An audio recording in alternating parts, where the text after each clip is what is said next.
अब हमें ये तो पता चल गया कि मियोसिस क्या है, बट अभी तक ये नहीं पता कि ये क्यों है, इसकी क्या सिग्निफिकेंस है हमारे लिए। तो इन 1890 एक जर्मन बायोलॉजिस्ट था जिसका नाम था ऑगस्ट वीज़मैन। उसने एक्सप्लेन किया मियोसिस के सिग्निफिकेंस को for reproduction and inheritance. He said कि मियोसिस सिर्फ इसलिए सिग्निफिकेंट नहीं है कि it maintains the number of chromosomes in coming generation, but इसकी वजह से नेक्स्ट जनरेशन में सारी की सारी जो वेरिएशंस हैं वो भी आती हैं। अगर मियोसिस ना होता तो we would have been the duplicates of either of our mother और our father. There would have been so many people with the same faces, और वेरिएशंस ना होने की वजह से हमारे इम्यून सिस्टम काफ़ी वीक होते। सो इन शॉर्ट मियोसिस पे हमारी स्पीशी का सर्वाइवल डिपेंडेंट है।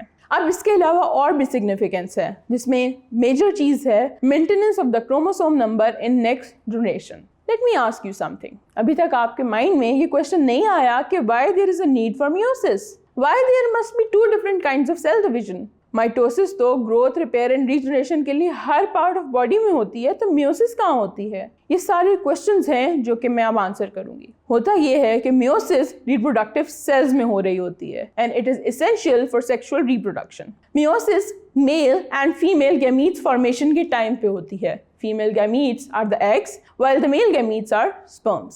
अब मेल एंड फीमेल गैमीट्स के फ्यूजन का रिजल्ट में एक ऑर्गेनिज्म बनता है। अब अगर मियोसिस ना होती और डॉटर सेल्स में ऑलरेडी 46 क्रोमोसोम्स होते तो उस न्यू ऑर्गेनिज्म में क्रोमोसोम नंबर डबल हो जाता। इसी चीज को अवॉइड करने के लिए नेचर ने गैमीट्स में मियोसिस का प्रोसेस रखा ताकि the child gets 23 chromosomes from mother and 23 chromosomes from father, resulting in 46 normal chromosome.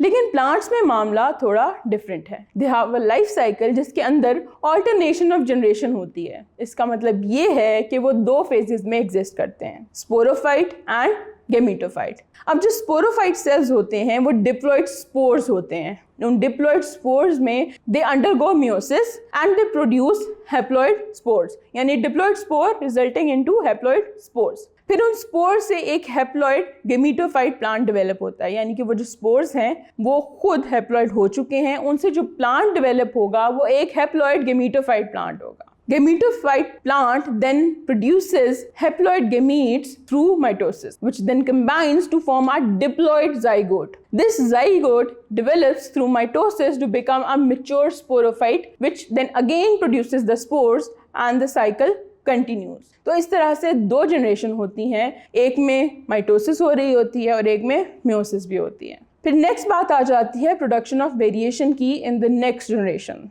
Meiosis में जो क्रॉसिंग ओवर का फिनोमेना होता है दैट ब्रिंग्स वेरिएशंस। जब दो नॉन सिस्टर क्रोमैटिड्स अपने क्रोमैटिड्स का कुछ पोर्शन एक्सचेंज करते हैं, that changes the genetic makeup of that chromosome, which means it is different from the parent cell, which in turn directly means that the gametes that are formed in the result of meiosis have varied genetic makeup, and when they fuse to form new individuals, the genetic makeup for that individual is unique. So meiosis brings variation, जो कि एक species की survival के लिए बहुत essential है।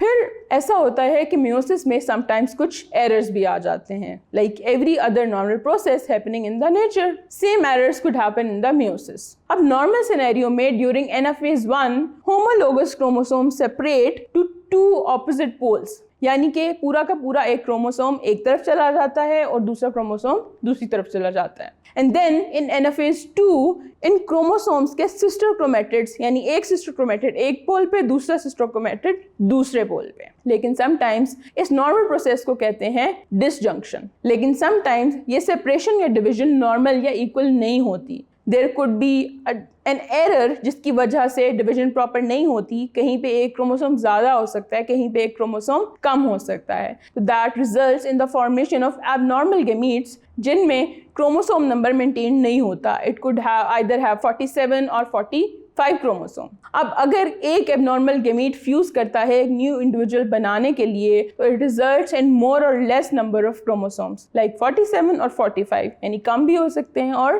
ज़्यादा भी हो सकते हैं। और इसी सिचुएशन के रिजल्ट में कुछ सिंड्रोम्स वगैरह होते हैं like down syndrome, trisomy 18, trisomy 13, Klinefelter syndrome, और इस तरह के सिंड्रोम में कुछ कॉग्निटिव डिसेबिलिटीज़ होती हैं, कुछ जेंडर रिलेटेड प्रॉब्लम्स भी आ जाते हैं और बिहेवियरल इश्यूज भी होते हैं। समटाइम्स हार्ट और जो ब्रेन है उसकी प्रॉपर डेवलपमेंट नहीं होती। सो इन क्रोमोसोम्स के नंबर्स के कम या ज़्यादा होने की वजह से ये वाले सारे सिंड्रोम्स हो सकते हैं। तो इसलिए मियोसिस का नॉर्मल तरीके से होना हमारे लिए बहुत ज़रूरी है। To produce a normal healthy individual, it is must कि मियोसिस नॉर्मल अपने प्रॉपर तरीके से परफॉर्म हो। और इसीलिए ये सिग्निफिकेंट भी है कि अगर मियोसिस ठीक से ना हो तो उसके क्या डायल कॉन्सिक्वेंसेस हो सकते हैं।